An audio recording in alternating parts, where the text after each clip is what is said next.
अस्सलाम वालेकुम, कैसे हैं आप लोग। उम्मीद करती हूँ कि सब बिल्कुल खैरियत से होंगे। आज हम तैयार करने जा रहे हैं शहनवारी स्टाइल चिकन कढ़ाई।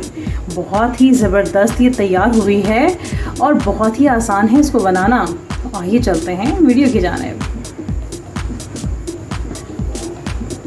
ऑयल ऐड कर देंगे। ऑयल गर्म हो गया है। अब मैं इसके अंदर ऐड करूँगी 1 टेबलस्पून लहसुन अदरक का पेस्ट। 1 मिनट तक लहसुन अदरक को फ्राई करेंगे। हमने इसका कलर चेंज नहीं करना। 1 मिनट गुजर गया है, कलर देखिए इसका चेंज नहीं हुआ। मैं इसके अंदर चिकन ऐड करूँगी। आपने जितना चिकन बनाना है आप वो ऐड कर लें, ठीक है।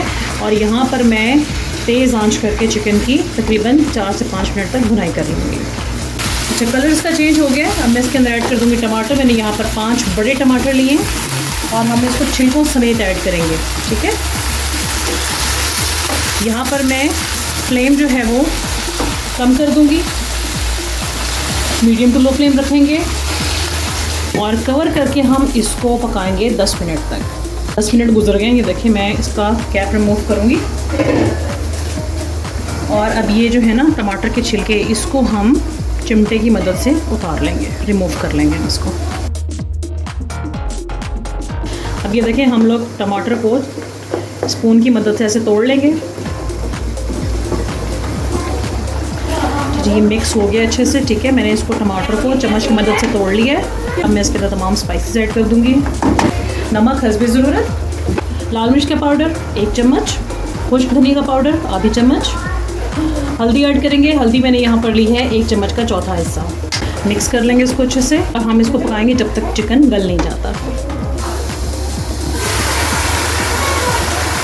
जी, यहाँ पर गोश्त की बहुत अच्छे से भुनाई हो चुकी है, ठीक है। और मैं अब इसके अंदर ऐड करूँगी 4 से 5 हरी मिर्चें। मिक्स कर लूँगी इसको। यहाँ पर मैं 1 कप दही ऐड कर रही हूँ इसके अंदर। फ्लेम जो है वो मैंने यहाँ पर तेज़ कर दी है, ठीक है। और सिर्फ 3 से 4 मिनट में बड़ी अच्छी से इसकी भुनाई कर लूँगी। अब ये देखें जी, ये रेडी हो गया है। अब मैं इसके अंदर ऐड कर दूँगी धनिया गार्निशिंग के लिए। मिक्स कर देंगे इसको और अब मैं इसको सर्व करूँगी। जी, तो ज़बरदस्त सी शहनवारी स्टाइल चिकन कढ़ाई तैयार हो गई है। उम्मीद करती हूँ कि आपको हमारी आज की रेसिपी पसंद आई होगी। हमें अपनी दुआ में याद रखिएगा। अल्लाह हाफिज़।